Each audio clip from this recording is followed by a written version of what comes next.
But the type of eagle that we brought, like I said, was the golden eagle. The golden eagle isn't really common around here. They're a lot more common out west. They just prefer more open areas. They're really, really big birds. They don't really like flying around in the thick woods of Alabama. They can't really fit in between trees because they have a really, really big, wide, broad wingspan. This bird that we're going to be getting after, guys, has about a 6.5-foot wingspan, so she can really fly. She can really fly in the woods of Alabama. Okay, guys, they're really, really fun.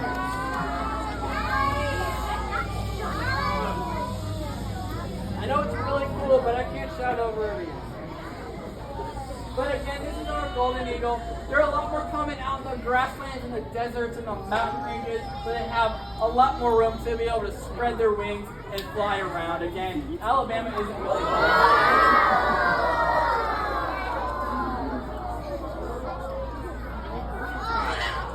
So that wingspan is about 6.5 feet. That's her wingspan from one end to the other. So her wingspan is wider than I am tall. So she has really big wings. So she can't really fit flying around in all these woods around here.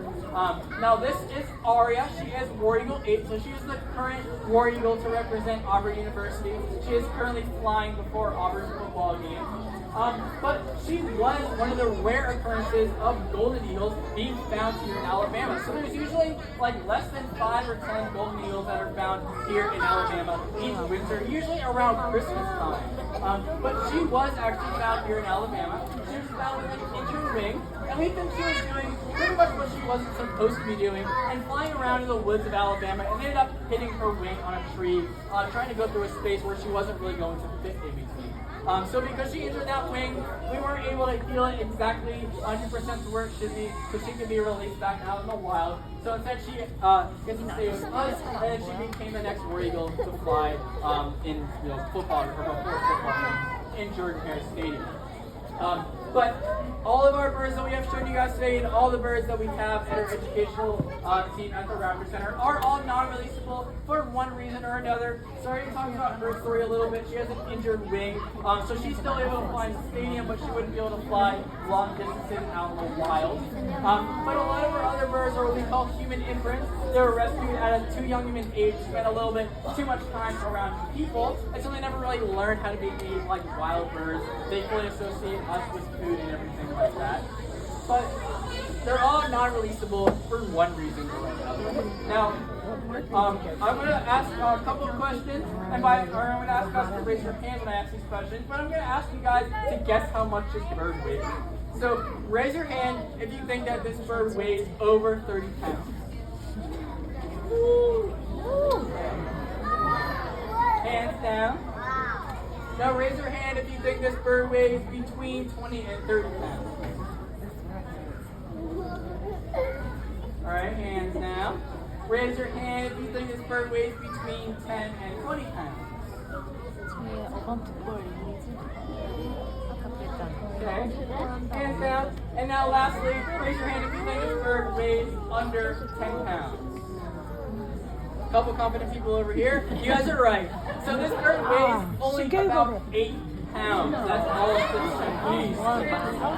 So they are incredibly lightweight. They actually have mostly hollow bones. They tend to be lightweight because it's easier to fly if you're lighter weight. It's actually said that if you take all these birds' feathers and put them in, on one side of our scale, if you take all this bird's bones, the entire skeleton of this bird, and put it on another scale, that the feathers would actually weigh more than the entire skeleton. So most of this bird's weight is actually feathered and muscle, where bones are actually mostly hollow. So they're incredibly lightweight. Again, it's just a lot easier to fly that way.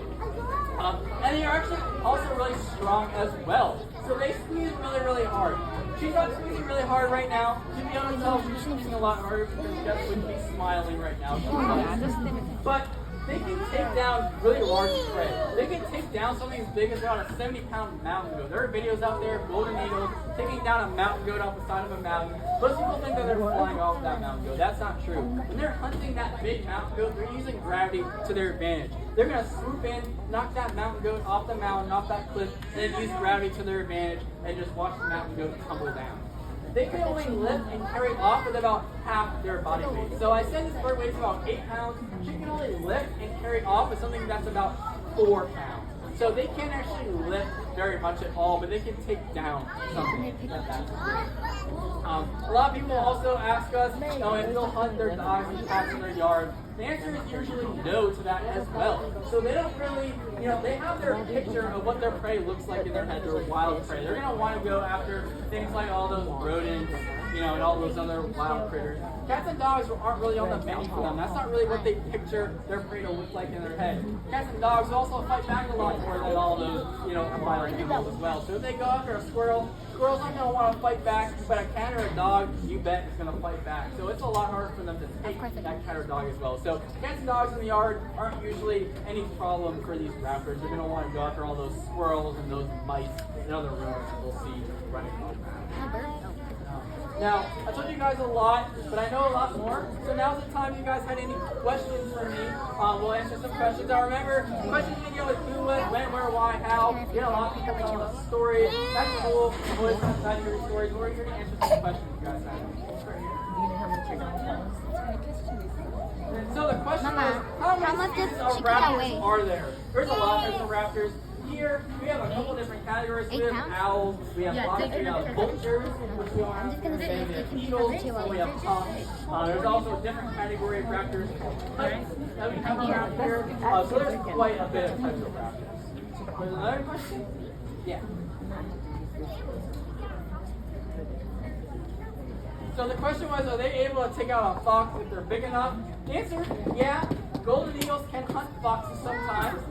So again, it's really big. They're not going to be able to carry off that fox, but they can take it down if they're really trying, if they're hungry enough to take down a fox. What? So the question was, would they attack humans? No, not really. They're usually more scared of us than we are of them. Our birds are really used to people. They're really used to being handled. They're used to being around all these people. This is actually kind of training for them. It's training, crowd training to be more used to people. Of course, this bird has been in the stadium with 90,000 people around it. But all the rest of these birds, we like to have them around people and try to get them used to being around people.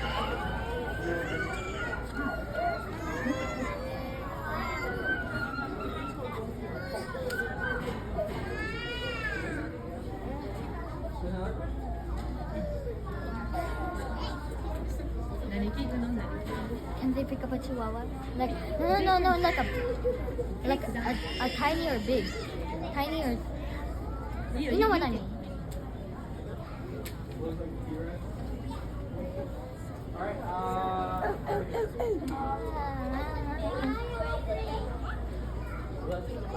So the question was, what is the biggest prey that they eat?